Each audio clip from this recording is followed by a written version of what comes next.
Kevin, teach us. Okay, just something very, very brief. This week's parsha is Parshat Re'eh, which discusses which animals are considered kosher or okay for consumption.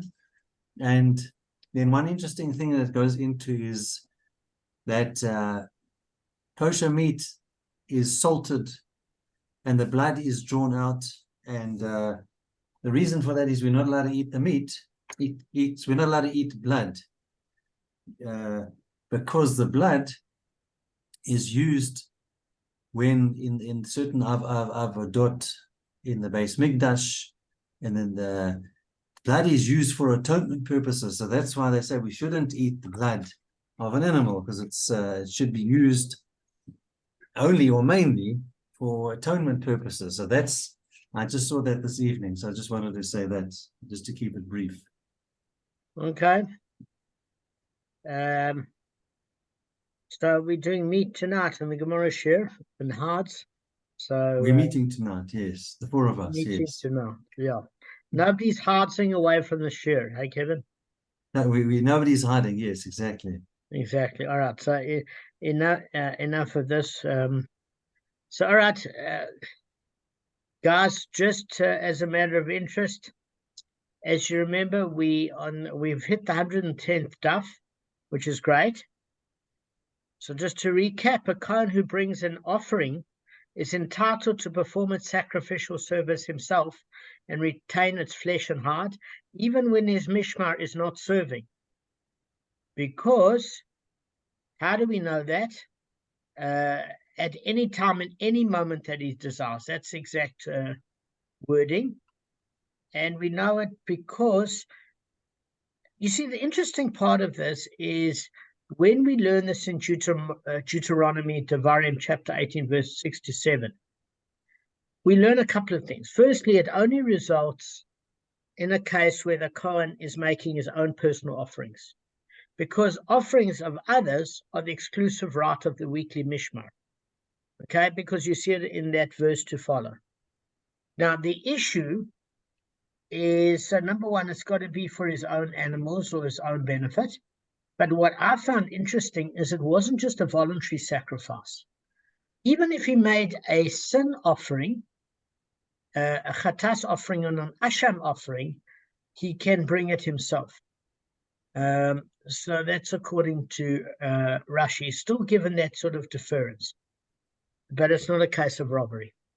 So, and from where is it derived that a Kohen can use his own offering and the reward for its service, the meat and its hide belong to him? Because the Torah states, therefore one states, and a man's holy shall be his own. So that's in a different pasuk. That's in Bamidbar, chapter 5, verse 10. And it's saying there's a direct correlation between the flesh and hide of a Kohen's own offering, and the two of them go together. But what's interesting is a bit further on in Bamidbar, chapter 18, verse 31, is there's this concept that it's not that the meat and hide, well, the hide is definitely a reward for the service, but the meat isn't, because what happens is if you're sacrificing both for yourself and others, the eating itself is also a form of avodah to Hashem. It's not just the offering for the aroma to Hashem, but the fact that the Kohen gives Hashem satisfaction when he eats, and that's part of the service. So that was an interesting concept, and that was from Pesachim 59b and 72b and 73a. Okay, so we want to know, okay, so how's this principle applied? If the Kohen brought an offering and the Kohen himself had a blemish, skin blemish, for example, not the animal, the Kohen, and he was therefore unfit to make the offering himself, because a blemished Kohen is unfit to do the temple avodah. Although what's interesting is that, and we learned in Leviticus, Vayikra chapter 21, verse 16 to 24, Saturday night, that he is fit to partake of the offerings. So he can get the benefit, even though in this particular case, he has to assign a Kohen of that week's mishmar to make it. But the reward for its service, the meat and hide, belong to the Kohen that brought the offering, even though he's in the state of blemishment. Okay? So that was pretty interesting. Now we're saying, hang on a second, maybe the Kohen that brought it didn't have a blemish, but he was old or sick. What do we do in that particular case? In other words, the Kohen is infirm, but he's still fit to, what's the term? He's still fit to perform the avodah, okay, the service. So he may give it to any Kohen that he desires to make it, but the reward for its service, its meat and hide, are given to the men of the mishmar. So I want to ask you guys why. We're talking about somebody here that's sick or old, and he's not in a blemished state, and he is fit to do the avodah, and he can give it to any Kohen that he desires if he wants to, but the reward for the service of its meat and its hide are given to the men of the mishmar. Why? Because his stomach can't handle the meat. Okay, so I'm not there. Therefore, it's not fulfilling nothing, because you got to have desire to want something. exactly. So we are going to get there, but Arthur's is perfectly correct. So let's see how the Gemara actually gets there, because there's one or two questions that the Gemara asks, because it says, since the Kohen who is ill or old is fit to perform it himself, he owns the rights to the avodah. And therefore, if you're fit to do the task yourself, on that case, you can perform a appointment of an agent. Just like a minor who cannot select an agent because he's not of legal age, he cannot instruct somebody to do something. In this case, if the person was too old or too sick and they can't perform it themselves, they can't appoint the Kohen as his desired agent. Okay? But if he is fit to perform the service, even though it's very difficult for him, he can appoint any Kohen he desires as the agent, according to Rashi, including one whose mishmar is not in service. So in this particular case, since the infirm Kohen is unfit to eat the meat of his offering, he cannot appoint an agent for its consumption of the meat. So if we look in Tractate Nazir in 12b, the only person who has an ability to perform an act given himself is empowered to appoint an agent to perform it in his stead. Okay? And if a Kohen can't perform the avodah, then one of the Kohanim from the Mishmar, is particularly the base up for that day, unless it's a case of robbery, does the service. And if the Kohen, exactly as Arthur said, can't eat the meat, then he can't benefit from the hides, because there's a relationship between the meat and the hide, nor can he appoint an agent to eat it. So the meat is awarded to the men of the Mishmar for that day, the base of, exactly as Arthur said. So the Gemara analyzes the Brisa's last ruling. What is the case of the old or sick Kohen mentioned in Brisa? If he is fit to perform the service of sacrificing his offering and eating it, then the reward for its service and its hide should also be his. And if he's not fit to perform the service of sacrificing and eating his offering, then how may he appoint an agent of his choosing to perform its sacrificial service? So all we are saying is, the Gemara is saying, if he's fit enough to do the offering, why can't he be fit enough to partake in the meat? So the Gemara assumes that if a Kohen's age or illness prevents him from eating the meat of his offering, surely it also prevents him from performing the avodah, the service. Accordingly, it wonders how it can be deemed that he's if he's unfit to perform the service, how can he appoint the Kohen for the agent for the meat, and yet able to do the service himself? So Rav Papa answered, if you remember, The brisa refers to one who is capable of performing the service of sacrifice and eating his offering with difficulty. So with respect to the sacrificial service, where even if he does it with difficulty, it's considered a valid service because there's no halachic source that the avodah must be done with meat.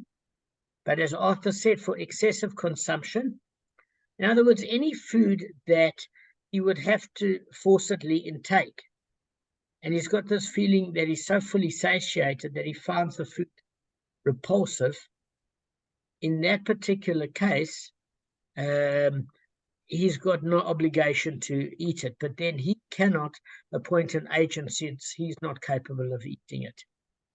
So, and he can appoint an agent of his choosing to do it in his place with regards to the avodah, but with respect to eating when he finds a difficulty and it constitutes an act of excessive consumption, the law is that he's not considered fit to perform it himself, so he can't appoint an agent to eat it on his behalf, a Kohen.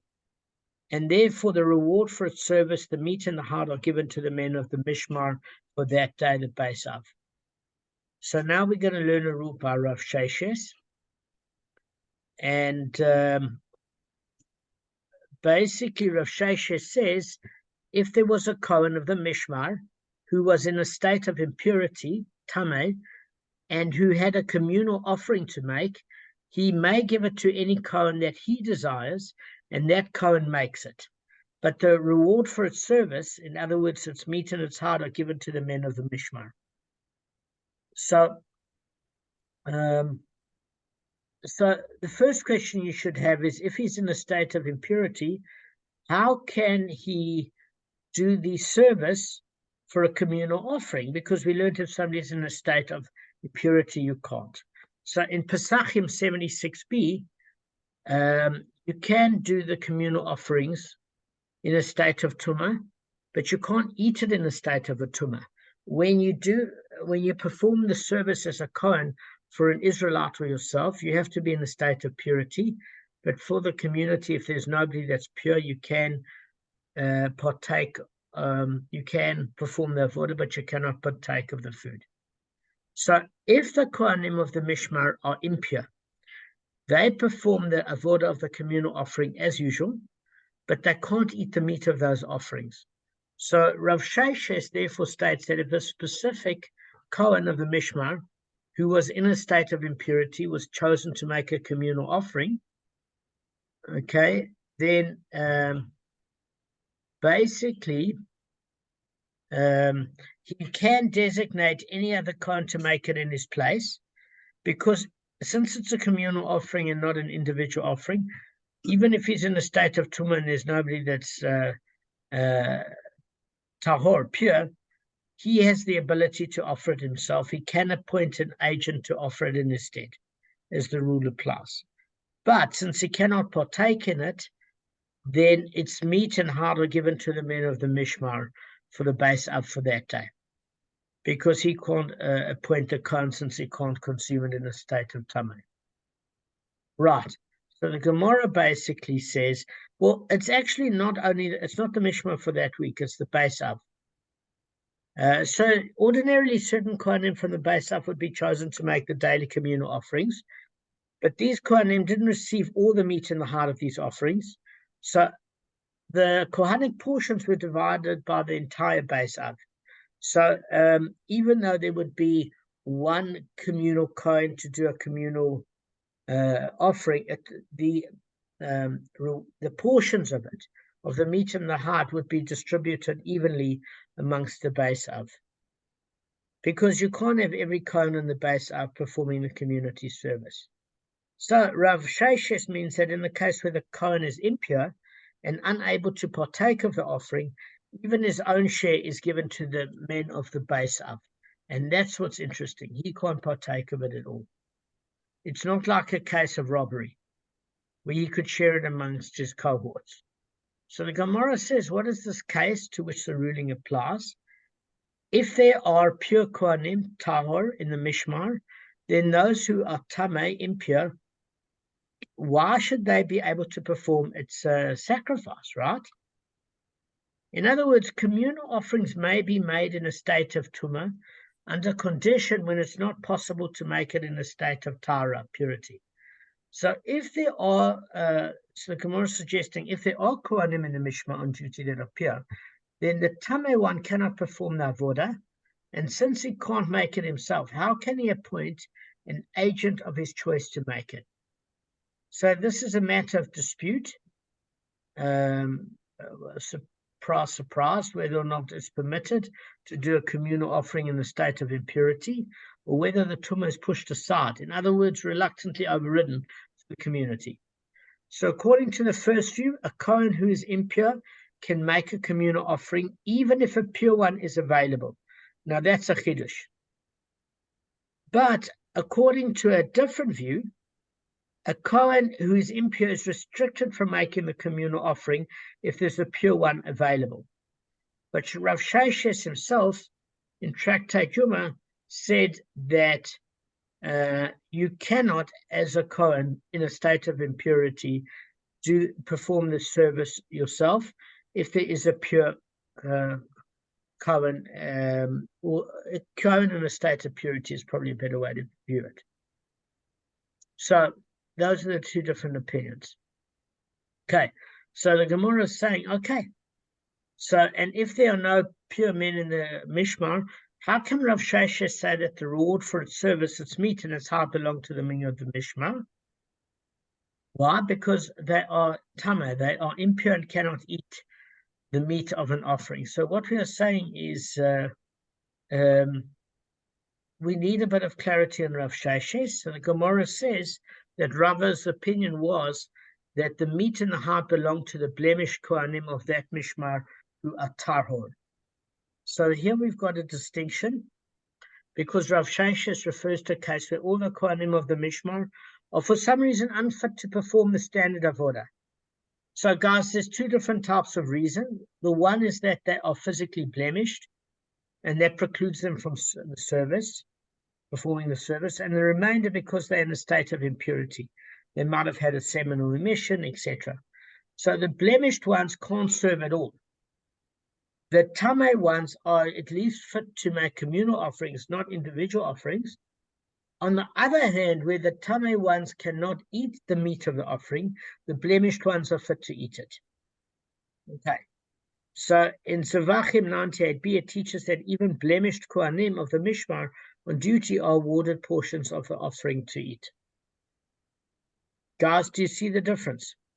So Rav Sheshes actually said the following: since the tameh impure kohen can do the avodah himself if he desires, if he may transfer this right to any other kohen, but since he can't eat the offering in the state of tumah, he can't transfer his share to another.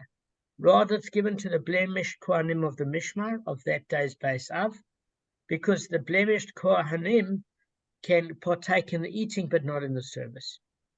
Makes sense, guys? Okay, but just remember, Rav Sheshes holds that if there's a tahor or a pure kohen, a tumah one can't do the service. Okay, Kevin, we still got time. Don't worry. So another related ruling, Rav Ashi said, if the kohen gadol is a onain. Okay, guys, do you know what an onain is? Arthur, you know what it is? Heard the term from you, I think, before. Someone in the first year of mourning. Excellent, Kevin. Excellent. Well done. Okay, so that Kevin is spot on the mark. It's a mourner within his first year for an immediate relative, which is a father, a mother, a brother, an unmarried sister, not a married sister, a son, a daughter, or a spouse. And they died that day. Okay, so the onain is said to be in a state of aninus, which is what do you call it, Kevin? Mourning, the state of mourning, as Kevin said it perfectly. So an ordinary kohen may not perform any temple service while he is in a state of mourning. Okay, now we don't mean for the full year. we're talking about this period of Shiva, the Shiva period. Okay? But so there's no such restriction for a Kohen Gadol. How do we know that? In Vayikra, Leviticus chapter 21, verse 11 to 12, said, he shall not come near any dead person. He shall not contaminate himself for his father or his mother. He shall not leave the sanctuary, and he shall not desecrate the sanctuary of his God.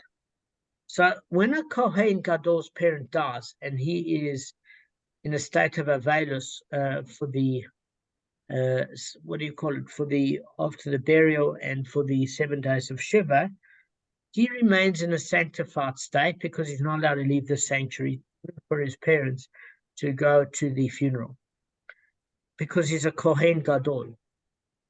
And he does not desecrate the avoda if he performs it.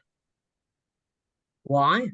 Because it's stated specifically in regard to a Kohen Gadol that if an ordinary Kohen, by inference, serves in a state of mourning, aninus, does desecrate the avoda. This is in Zevachim 16a. So let me just read it to you in its full explanation. Rav Ashi said, if a Kohen Gadol is an onen and he has his own offering to bring, he may give it to any Kohen that he desires to make it. But the reward for its service, its meat, and its hide are given to the men of the Mishmar. So what you should be asking is, if he's in a state of impurity, how can he elect another agent to make it on his behalf? But what we learn from this pasuk in Vayikra, Leviticus chapter 21, verse 11 and 12, is specifically because he didn't leave the temple, the sanctuary of his God. It indicates that he's still in a pure state in order to perform the avodah. Okay, so that's different to a normal Kohen, a Kohen Gadol. So can a Kohen Gadol, just can I ask you a question? Sure. Can a Kohen Gadol has to be inside the temple at all times? How does he see his family then? Well, if they're alive, they visit him. But what about his kids and his wife and that? Do they visit him there? Well, I think the thing of it is that I know nothing about the Kohen Gadol more than you guys. Maybe he had a normal home to go to. Maybe there were certain types of connection that he couldn't have with his family. Gavin, I have no idea. I just know that when somebody died. Yeah, it just seems weird because he can't go to his parents or his any sibling or whatever's funeral, so that keeps him pure, which I understand. But then how does he see his own personal family? So I'm just curious. So I'm trying to answer your question. I think in this context, what we can say for sure is that you've got the paraduma to make them pure. But while they're at the funeral, all his relatives are in a state of impurity. So therefore, the other Kohanim of his family could be his son, etc. But it's very possible that his sister is actually, although she's a Kohen, she might be married to a Levite, and the kids can go to the funeral or whatever. So that house is in a state of spiritual impurity. And certainly for the duration until Avelus is over, you might have to stay in the sanctuary. Probably not a permanent thing. Well, no, I get it. It's a good point. I was thinking about the same thing. As you said it, I was thinking the same thing. That it's just purely because of the funeral and what's going on.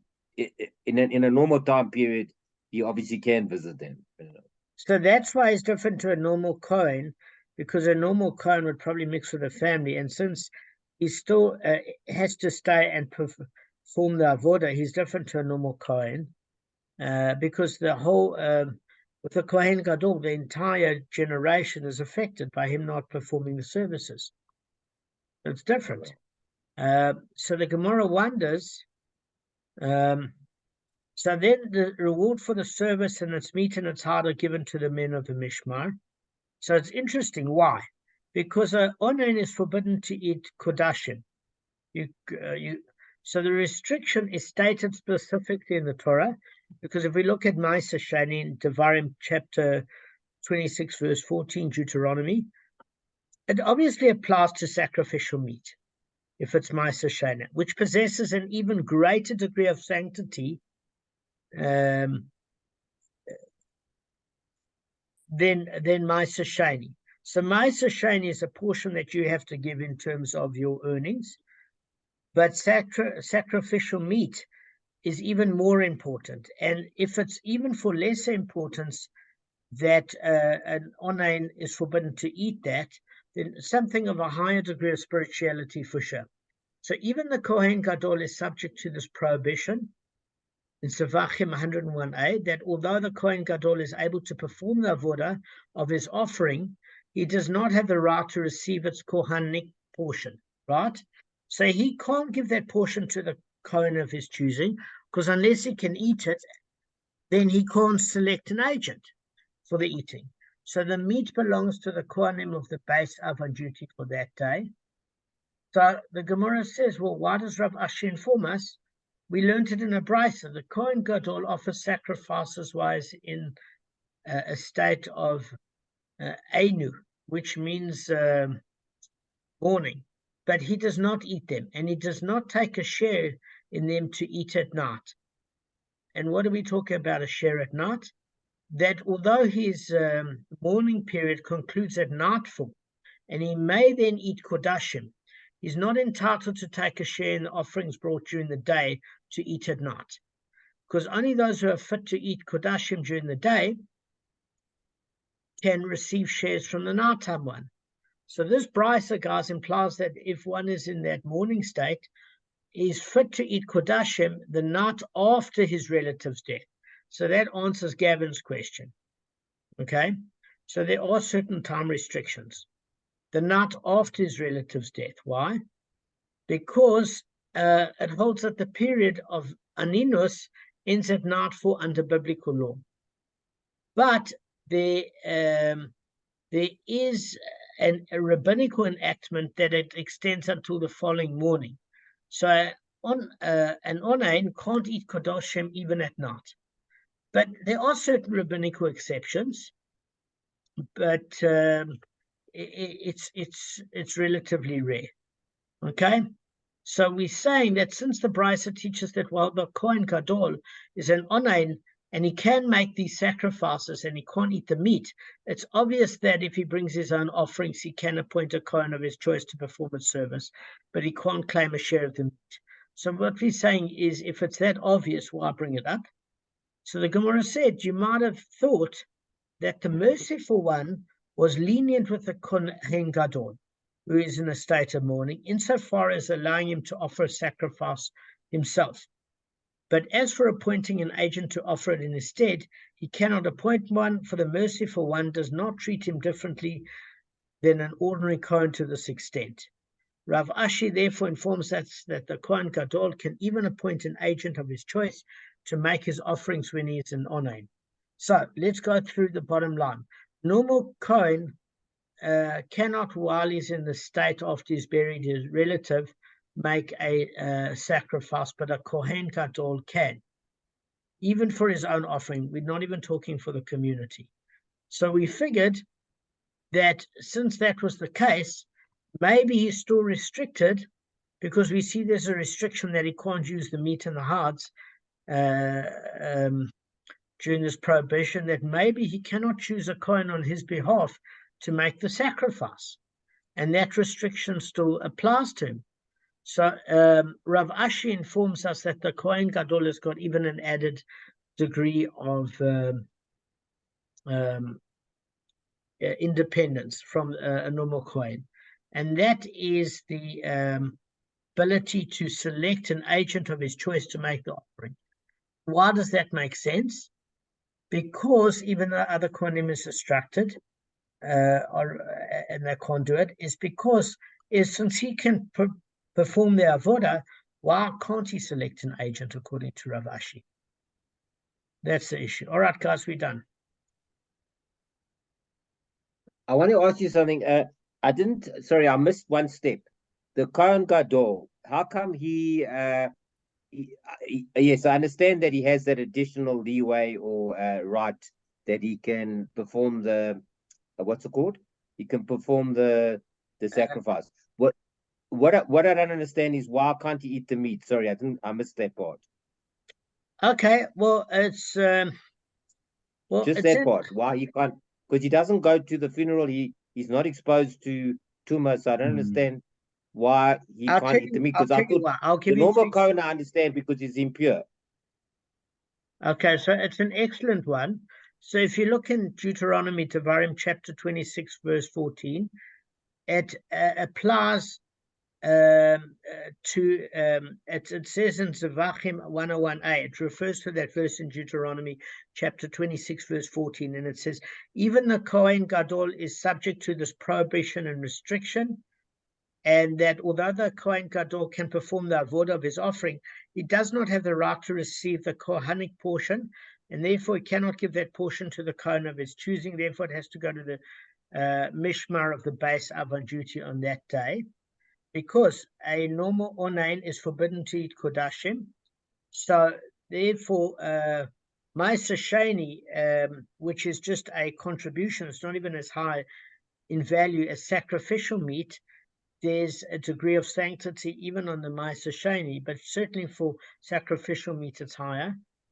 And therefore there's a prohibition that says that his mourning period concludes at nightfall after his relative's death. So they've buried the relative.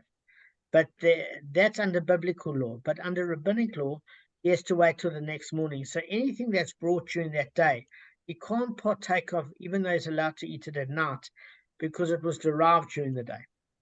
And also that rabbinic prohibition in Amos chapter 8, verse 10, that says that you have to wait until the following morning. So the bottom line, Gavin, is any onain cannot eat kodashim even at night.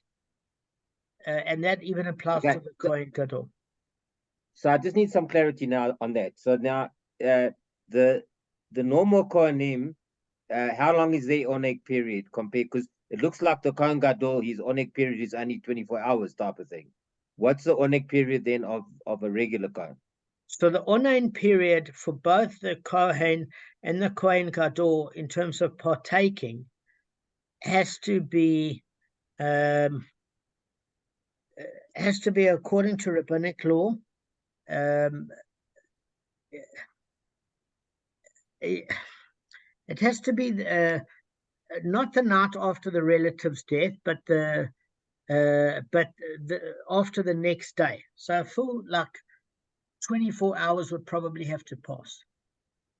A full 24 So that's for the Kohen Gadol. What about the regular Kohen? Kohen? Are they same rule? Same rule with regards to consumption for both the Ma'aser Sheni, Kodashim, sacrificial meat, everything to do with consumption. They're both under the same law, the Kohen Gadol and the Kohen, with regards to consumption, 24 hours after the relative's death and burial. Okay. However, in terms of the performance of the sacrificial service, the normal Kohen cannot do it until he can partake of the meat, but a Kohen Gadol can perform the avodah, even though he cannot partake of the meat and hides. And he can even select an agent. That's the difference. Yeah, got it. Okay, Damon, okay. He's partaking of the meat. It gives you joy, and they're not supposed to. Is that maybe the reason? They're not supposed to have joy during that period. Yes, there are two reasons. The first reason is the state of impurity is a problem, and that's why he has to remain in the temple, and he can't mix with any of his relatives. Otherwise, there's no ways he can do the avodah. And the second question about why this is brought up, which Kevin is right, is surely it gives you some sense of satisfaction and joy, and we meant to suppress that, especially during the Avelos period, certainly during the Shiva period, and certainly the strongest period is within the first 24 hours. But what's fascinating for me here was if he was providing the sacrifice for the community, for his generation, you could understand it for the Kohen Gadol. But this is saying he's allowed to make the avodah even for his own personal sacrifice. That was the interesting part. So Kohen Gadol is different to the Kohen in that he can make the sacrifice even within that first 24 hours, and he cannot mix with his family. And he can select an agent, but he cannot partake of the meat. All Kohanim cannot partake of the meat and blood. And all Kohanim cannot do the sacrifice, only the Kohen Gadol. That's it. It's pretty straightforward. Yeah. All right, guys. Have a